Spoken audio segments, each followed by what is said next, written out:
दरी दरी मांगला मेरे हिसाब से, जा जल्दी। धोती दे दो। धोती तुमसे अलग से बताइए। मैं तो कहती हूँ अब तुम्हें धोती की क्या आवश्यकता पड़ गई? धोती? हाँ, पैसे भी तो इतनी जल्दी जल्दी में काम में धोती मांगी किसने? रतन ने, उसी ने तो बोला मुझसे। क्यों बे रतन, तुम्हें बिल्कुल दिमाग नहीं है? एक बार में समझ नहीं आता तुझे? मैंने कहा था कि मेरे हिसाब से दरी मांग ला, जो कल धोबी के यहाँ से आई थी। अब तेरे लिए दूसरा दिमाग कहाँ से लाऊं? उल्लू कहीं का। जा पूजा वाले कमरे में रखी है दरी, कपड़े धुले हो। दरी? अरे हाँ, चादर और दरी।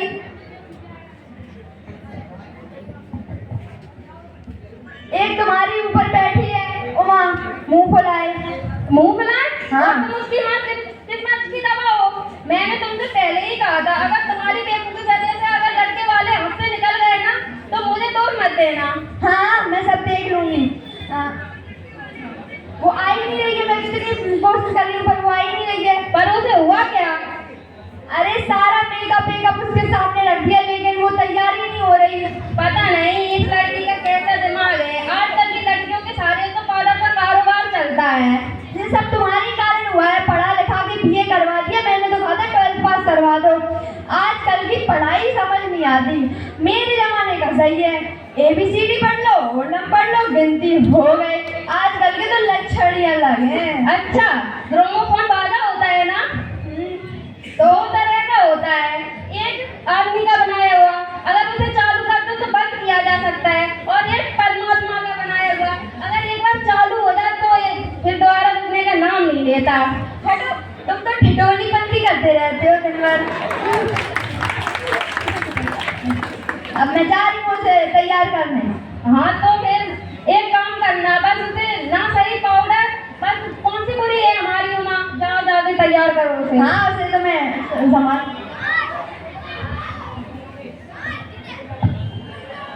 चलो मक्खन भी आ गया। नहीं, मक्खन ही तो नहीं आया। अरे रतन, मक्खन लेके आता हूँ मेम साहब। क्या कुछ काम नहीं करता सही से।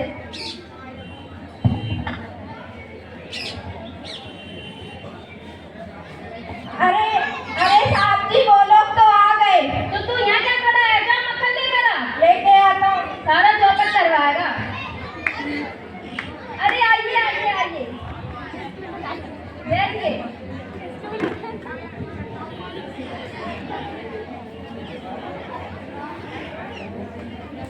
और आने में कोई तकलीफ तो नहीं हुई? नहीं, ऑटो वाला जानता था और फिर हमें आना ही था। हाँ सही बात है, रास्ता तो मैं भूल गया। हाँ ठीक बात है।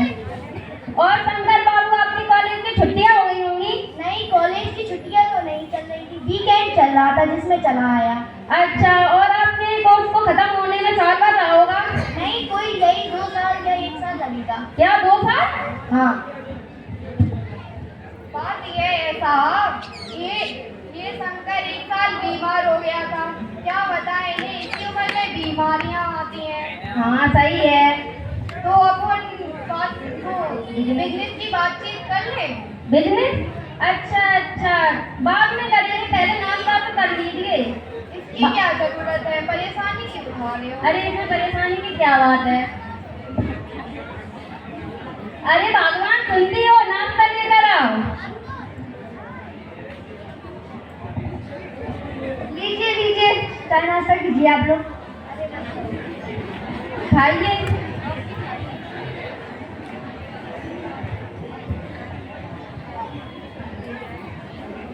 और बताइए, और सब ठीक ठाक घर में? हाँ सब ठीक ठाक है। मेरे को आपकी बच्ची को क्या हुआ, उसे दिखाइए। अरे अभी वो आ रही है, तैयार हो रही है, आप समझ लीजिए अभी। अब नाश्ता कीजिए तब तक। अरे रहने दो। और माफ कीजिए, मैं अभी आता हूँ। अरे सुनती हो? हाँ, जाओ माँ को तैयार करो। ये आदमी तो अच्छा है और घर भी अच्छा है, पता नहीं बस बिट्टी का पता पड़ जाए कैसी है। हाँ सही कहा, झुक कर क्यों बैठा है? सही हुए तेरा ब्याह पक्का होने वाला है। ऐसे तेरा दोस्त सही कहता था कि तू अरे नाश्ता कीजिए। अरे नहीं, आपकी बैठी बैठी।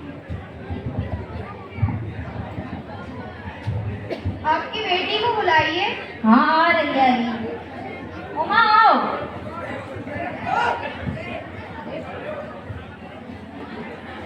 अरे आ गई मेरी बेटी, देख लीजिए। बैठो उमा। चश्मा? अरे वो तो ऐसे ही चश्मा लगा है, बस थोड़ी दिन पहले इसकी आंखें दुखने लगी थी, बस और कुछ बात नहीं। कोई पढ़ाई का चक्कर तो? अरे नहीं पढ़ाई की बात नहीं है, मैंने तो ऐसा कहा ही नहीं आपसे। मुझे ज्यादा पढ़ी लिखी लड़की पसंद नहीं है। हाँ बैठिए बैठो बेटी। ज्यादा पढ़ी लिखी तो क्या करेंगे, नौकरी तो करवानी नहीं है। हाँ नौकरी का तो सवाल ही पैदा नहीं होता। चाल वाल में तो सही है। हाँ। चेहरे पर छवि है। क्या गाना आना गा लेती हो? हाँ गा लेती हो? हाँ बहुत अच्छा गाना गा लेती है। उमा गाकर सुनाना। मेरे तो गिरधर गोपाल दूसरों न कोई, मेरे तो गिरधर गोपाल दूसरों न कोई। अरे क्या हुआ, गाने को पूरा करो माँ।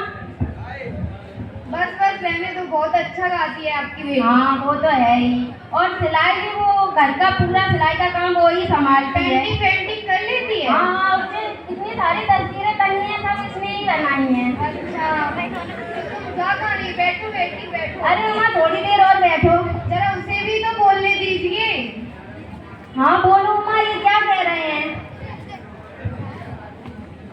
क्या जवाब दूं बाबूजी? जब कुर्सी मेज बिकती है तो दुकानदार कुर्सी मेज से तो कुछ पूछता नहीं है, खरीदार को दिखला देता है जैसे कि कोई कसाई बनकर आया हो। बाबू राम स्वरूप, तुमने मुझे इसीलिए बुलाया था, मेरी बेइज्जती करने के लिए? अरे नहीं उमा चुप रहो। चलो बेटा। बाबूजी मुझे कह लेने दीजिए। ये जो वहाँ से बैठे हैं इनसे जरा पूछिए कि लड़कियों के दिल नहीं होते, उनको दर्द नहीं होता कि बस भेड़ किया है जो कसाई की तरह उन्हें पसंद आती तो बढ़िया बनाओ। उमा शांत रहो।